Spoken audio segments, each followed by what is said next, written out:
Hey, welcome back to the C Space Studio, sponsored by Integral Ad Science. We're here at CES 2024. I'm James Kotecki, and joining me, Cara Pratt, SVP, Kroger Precision Marketing. Thanks so much for joining us today. Absolutely, James. Thanks for having me. So Kroger, obviously a grocer, but tell me about your job, Kroger Precision Marketing. Day to day, what does that entail? What are you thinking about? Yeah, I lead Kroger Precision Marketing, which is the retail media engine of the Kroger company. Obviously, it's been a fast and furious pace about how we think about the data signals and the audience intelligence and closing the loop off of the impact and the efficacy of an ad impression. So as we came to market roughly 6 years ago, we talked about media accountability being really critically important. How do we make sure that brands feel good about the ad dollar invested and the performance there? What do I think about day in and day out? There's no doubt that as I reflect on and as we reflect on where the industry is, we have to really be mindful of not just technology and operational changes of what publishers and the ad tech ecosystem and retailers and advertisers need to prepare for, but we also have to make sure that we're really mindful about the cultural sea change that's happening. With respect to investment dollars, with respect to org design elements, and how the structures of organizations externally can really optimize to take advantage of this changed expectation with audience intelligence and data signals. So I spend a lot of time thinking about that externally. What are the experiences we need to bring forward? What's the organizational design elements that can support it? And then what do we need to do internally with how we organize ourselves to create that bridge most effectively for brands? I like this concept of organizational design, and I want to dig in there. But first, can you contextualize for us those experiences that you're talking about? So paint me a picture. If everything goes perfectly, what is the consumer experience and any, a typical kind of interaction with you? And then what does the brand experience kind of on the other side of that? Can you just kind of paint what the ideal is that we're going for here? Yeah, well, consumer experience from an advertising standpoint should be frictionless and it should be inspired. Advertising isn't going away, but the fact of the matter is there's a lot of irrelevant advertising that consumers are exposed to. So as we think about what's that experience on Kroger as a commerce player, Kroger as a publisher, we want to make sure that we're igniting curiosity and igniting discovery at the same time where we're supporting the habitual nature of grocery shopping in really productive, performant ways. And so from a consumer experience side, I'd say inspired and frictionless. So this is an experience people are having primarily on your website, right? When they go to the website, when they want to shop for groceries, order things online, what are the ads that they're seeing and how is that seamless?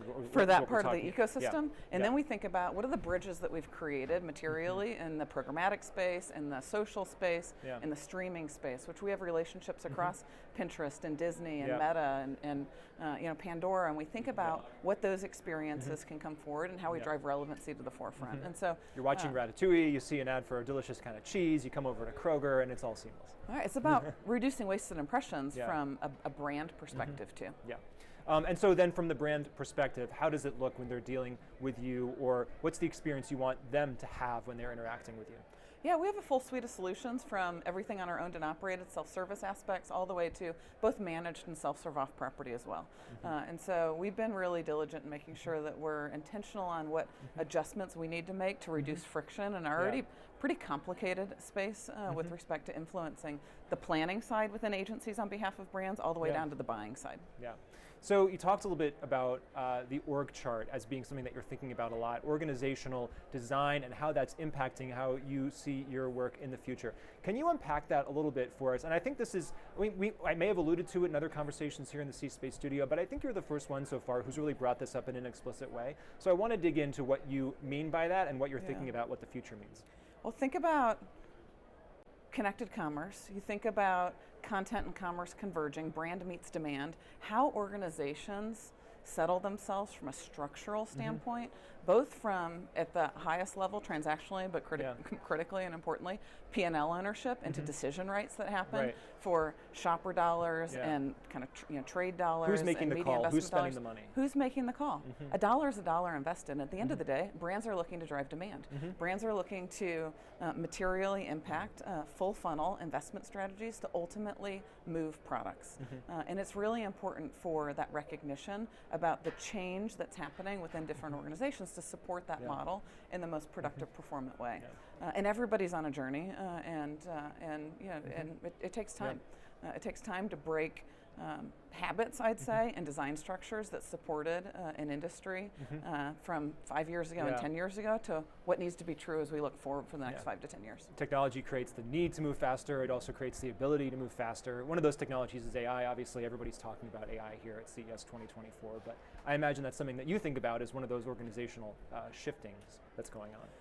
Yeah, and talent obviously is a critical bedrock that will enable any organization to be able to accelerate in the right way, in the purposeful way, especially those with the right density of data, right, and the deterministic nature of that data. And at Kroger, we've had over 20-year relationship with customers tethered to a loyalty card. Yeah. We can understand the behavior change of customers over time. We can use that for predictive dimensions to understand who is the right household that will deliver X brand outcome. Whether brands are really focused in on the business outcome of maintaining and increasing buy rate amongst a specific cohort, whether it's around growing penetration, whether it's around maximizing incrementality, who we expose what content to, that audience strategy, and how that audience strategy threads into the channel distribution strategy, and making sure that we know frequency dimensions across the board is really, really critical. So AI is playing a role in audience enablement, audience strategy at scale, and we've got an incredible data science organization that's leveraging the tenets of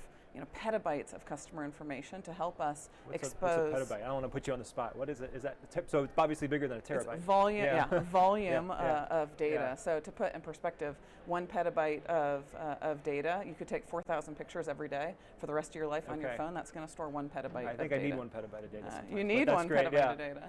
But we think about how do we unleash this in the right way? How do we utilize that in the right way? As we use an embeddings from an AI perspective and couple that with machine learning techniques. As we think about the fusion of that from an AI perspective, we're seeing a 26% increase in incremental return on ad spend for campaigns that are leveraging that AI-based audience strategy. Okay. So that goes right to where I was curious about this, because sometimes I wonder, okay, with all the data science that's currently being applied, are there still big leaps that are potentially hiding in the data? Are there insights that are waiting to be uncovered by even more data, even more advanced analytics and AI and machine learning that we could unlock? And here you're saying 26%, that's actually pretty significant. So it implies that we're not done. If this is an oil, if this is a bunch of oil in the ground, there's still some oil in that well for us to keep drilling down on. We're not done yet. Brands are not done yet. Publishers are not done yet. We have work to do as we think about how do you identify what the pockets of growth will be for the future. You need the right data signals to influence that. You need the right strategic minds in the planning cycles and the organizational design to really squeeze that out and make sure that those dollars are the most effective dollars spent for a brand. So CES is focused this year, as it was last year, on human security. And this is an issue, a major issue of basically how technology helps people. How does it help people live better lives across a number of dimensions? Is that something that you're thinking about at Kroger, and are you thinking about ways technology helps that? Absolutely. The human connection and the commitment that we have and have to help customers live better lives, everything from the privacy side and the base commitments there, all the way to what's the experience that customers have, the human connection. Kroger overall, our mission and our commitment is to feed the human spirit. We think about how food can play a role in the lifestyle of households. We have a unique opportunity to be able to create a really connected experience that's right for that human. Again, advertising isn't going to go away, but we do have an opportunity to make that ad more relevant, more connected, and we can support the lifestyle of our customers. Every day is a rush for a different rush, based on different family dynamics and family dimensions. Somebody might have 5 minutes to put food on the table for a household of 5, and somebody might have 35 minutes. What do we know about shoppers? What do they want to know from us? How do we help them with meal planning? How do we help them create better and more improved and more inspired everyday practices? There's never enough time, so we'll take all the help that we can get, obviously.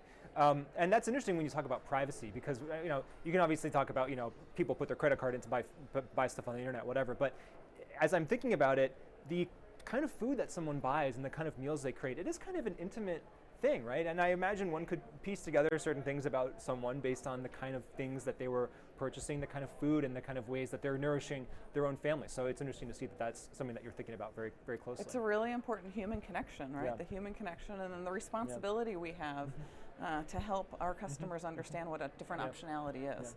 All right, whether they want to eat healthier lives, whether they are really need to focus in on convenience and on the go because of the lifestyle that they are in that moment, and the transitionary period that households have over time. It's something that we're really reflective on the responsibility that we have. Well, thanks for reflecting with us today, Cara Pratt, Kroger Precision Marketing. Really appreciate your time here in the C Space Studio. Thank you. Great to be here. Thank you. And thank you so much for watching. This is CES 2024. We're in the C Space Studio. I'm James Kotecki, and I'm coming right back. Don't go anywhere.